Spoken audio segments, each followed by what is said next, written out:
नमस्कार साथियों। टॉपिक चल रहा था वैदिक सभ्यता, उसके पुराने क्वेश्चन। एक वीडियो कल हो चुका था, एक वीडियो आज करेंगे। सबसे पहली बात तो बैठो क्या बात है, चैनल में सब्सक्राइब भी कौन कर रहा और फेसबुक पेज में फॉलो भी कौन कर रहा, तो फॉलो कर दो। आंगली तो टेकनी है, एक आंगली टेक दो, मारो भी भलो हो जावा, थारो भी हो जावा, है ना। तो चलो देखते हैं। चलो क्वेश्चन कि एशिया माइनर के बोगज कोई अभिलेख 1400 ईस्वी पूर्व में निम्नलिखित वैदिक देवताओं का उल्लेख है। ये फर्स्ट ग्रेड हिस्ट्री के अंदर ये क्वेश्चन आया हुआ है 2016 के अंदर। इसका राइट आंसर वो क्या हो जाएगा, इंद्र, मित्र, वरुण और नास्ते, यानी एक नंबर इसका राइट आंसर हो जाएगा। देखते हैं व्याख्या में क्या है इसके। तो व्याख्या में ये है कि बोगज कोई लेख के बारे में कि एशिया माइनर यानी तुर्की में स्थित बोगज कोई लेख 1400 ईस्वी पूर्व में इंद्र, वरुण, मित्र और नास्ते का उल्लेख हिताइतों और मितानियों राजाओं के बीच हुई संधि को पुष्ट करने के लिए किया गया है। ठीक है। अगला क्वेश्चन है कि किस नदी के तट पर ऋग्वैदिक काल में दसरा के युद्ध लड़ा गया था। यह भी फर्स्ट ग्रेड हिस्ट्री के अंदर क्वेश्चन आया हुआ है 2014 के अंदर, और इसका जो राइट आंसर है वो क्या हो जाएगा, प्रोशनी नदी। ठीक है। व्याख्या क्या है इसकी, तो वैदिक काल में आर्यों के भरत वर्ग यानी त्रित्सुजन के राजा सुदास ने विश्वामित्र के स्थान पर वशिष्ठ को अपना पुरोहित बनाया, जिसके कारण 10 राजाओं का युद्ध हुआ। विश्वामित्र ने अपने अपमान का बदला लेने के लिए मेद सर्वप्रथम अनार्य राजा की अध्यक्षता में 10 राजाओं, 5 अनार्य कबीले यानी पुरु, अनूप, यदु, द्रोहा, तुर्वस तथा 5 आर्य कबीले अकिन, पकत, बलानस, विषाणी और शिवी का संगठन बनाया। रावी यानी परूषणी नदी के तट पर वे इस युद्ध में राजा सुदास विजयी रहा। अगला क्वेश्चन है कि निम्नलिखित में से कौन सा कथन सत्य नहीं है। ये स्कूल व्याख्याता के अंदर ये भी क्वेश्चन है आया हुआ है, और इसका जो राइट आंसर है वो क्या हो जाएगा कि ऋग्वैदिक काल में कुरु भरत कबीले के विरुद्ध युद्ध करने वाले कबीलों में से एक था, तो ये सत्य नहीं है। बाकी तीनों क्या है, सही है। ओके।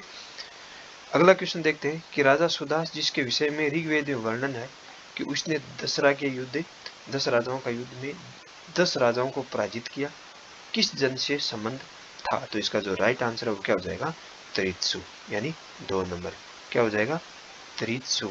ठीक है। ओके। अगला क्वेश्चन है कि पुरु, यदु और भरत का वेदों में उल्लेख की तरह है। ये सीटेट के अंदर ये क्वेश्चन आया हुआ, और इसका जो राइट आंसर हो जाएगा क्या हो जाएगा, जन। क्या हो जाएगा, जन, ए यानी 1 नंबर।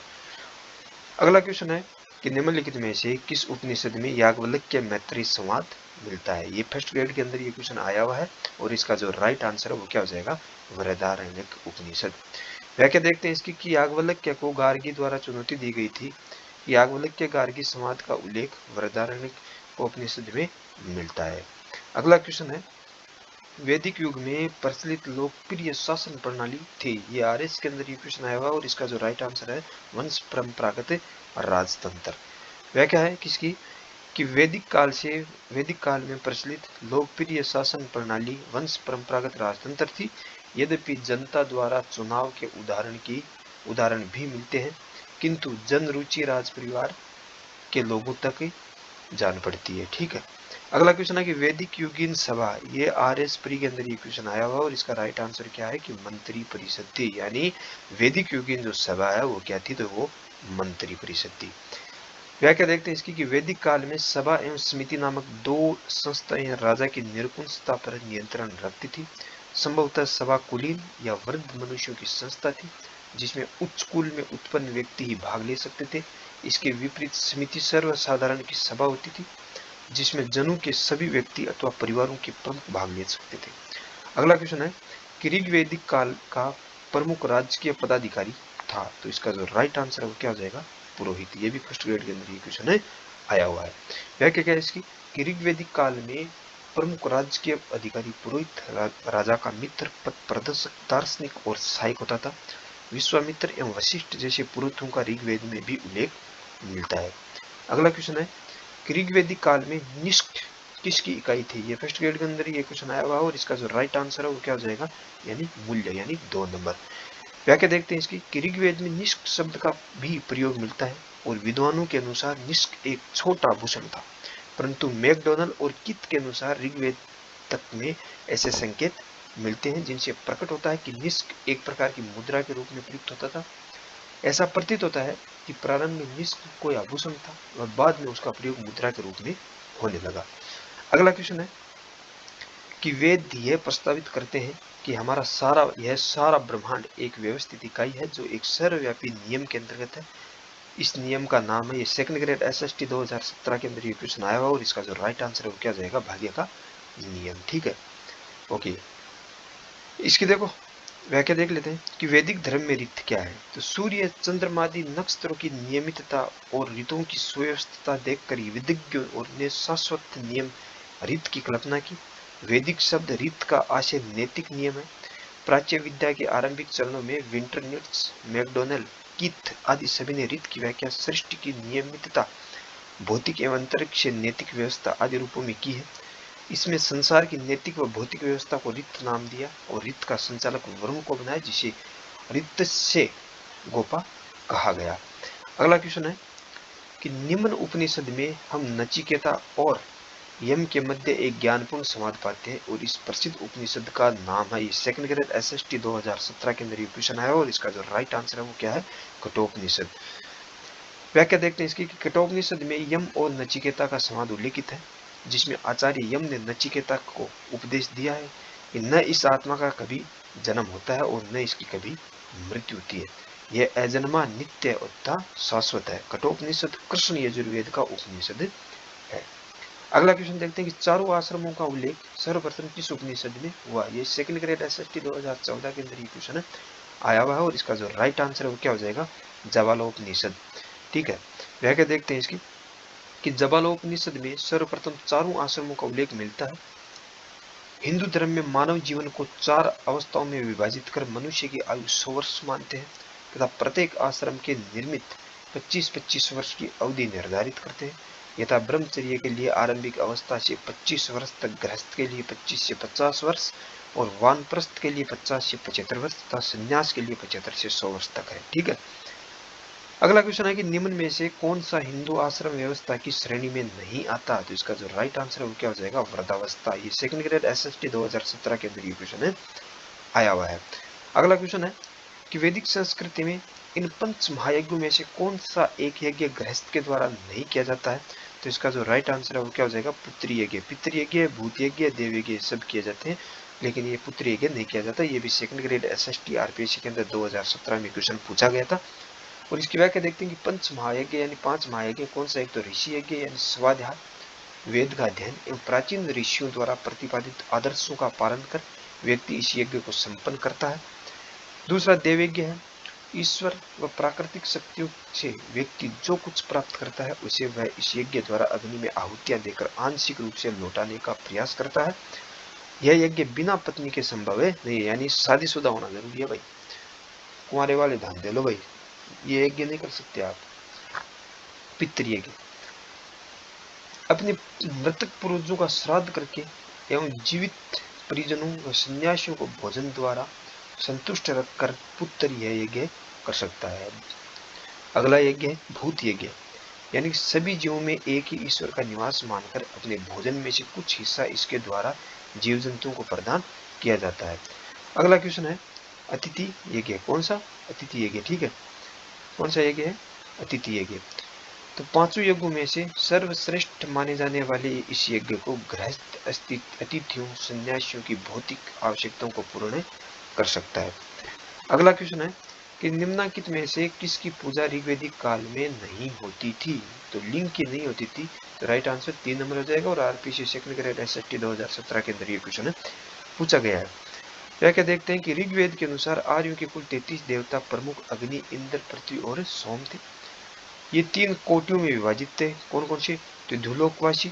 ठीक है, ये क्या है, तो इस कोटि में घोष, वरुण, मित्र, सूर्य, विष्णु, उषा आदि प्रमुख देवता थे। अंतरिक्षवासी में इंद्र, रुद्र, मरुत आदि इस कोटि के प्रमुख देवता थे। और पृथ्वीवासी में अग्नि, सोम, पृथ्वी, बृहस्पति, सरस्वती ये थे। ठीक है, अगला क्वेश्चन है कि ऋग्वेद काल में कौन से 3 देवता विशेषकर प्रमुख है। ये सीटेट 2013 के अंदर क्वेश्चन पूछा गया और इसका जो राइट आंसर है वो क्या हो जाएगा, अग्नि, इंद्र और सोम। अगला क्वेश्चन है, किस भारतीय साहित्यिक धरोहर का अर्थ यानी गुरु के पास जाकर यानी समीप बैठना है, तो इसका राइट आंसर हो जाएगा उपनिषद और ऋषि टेट के अंदर ये क्वेश्चन है आया हुआ है। उपनिषद का अर्थ क्या होता है कि गुरु के सानिध्य में ज्ञान की प्राप्ति के लिए श्रद्धा सहित बैठना। अगला क्वेश्चन है कि ऋग्वेदिक आर्यों का मुख्य व्यवसाय क्या था, ये जेल प्रहरी के अंदर ये क्वेश्चन आया हुआ और इसका जो राइट आंसर है क्या हो जाएगा पशुपालन। तो ऋग्वेदिक काल में आर्यों का मुख्य व्यवसाय पशुपालन एवं कृषि था, कृषि भी साथ में था, तो ये दोनों हो जाएंगे, ठीक है ना। वे लोग गेहूं, जौ, चावल, तिल आदि की खेती करते थे। पशुपालन में गाय, बैल, घोड़ा, गधा, कुत्ता, भेड़, बकरी आदि पशुओं को वे पालते थे, जबकि पूर्व वैदिक आर्यों का मुख्य व्यवसाय पशुपालन था। ओके, अगला क्वेश्चन है कि वैदिक काल में प्रचलित 16 संस्कारों में से कितने संस्कार शिक्षा से संबंधित थे, तो इसका भी राइट आंसर क्या माना है, जेल प्रहरी के अंदर आया हुआ क्वेश्चन है और इसका चार राइट आंसर है, यानी 1 नंबर। तो वैदिक काल में प्रचलित 16 संस्कारों में से प्रमुख संस्कार कौन से एक थे, विद्यारंभ यानी बालक को 5वें वर्ष ओम व स्वास्तिक के साथ वर्णमाला सिखाकर किया जाने वाला संस्कार। उपनयन यानी यज्ञोपवीत संस्कार, तो शिक्षा प्रारंभ होने के अवसर पर किया जाने वाला संस्कार।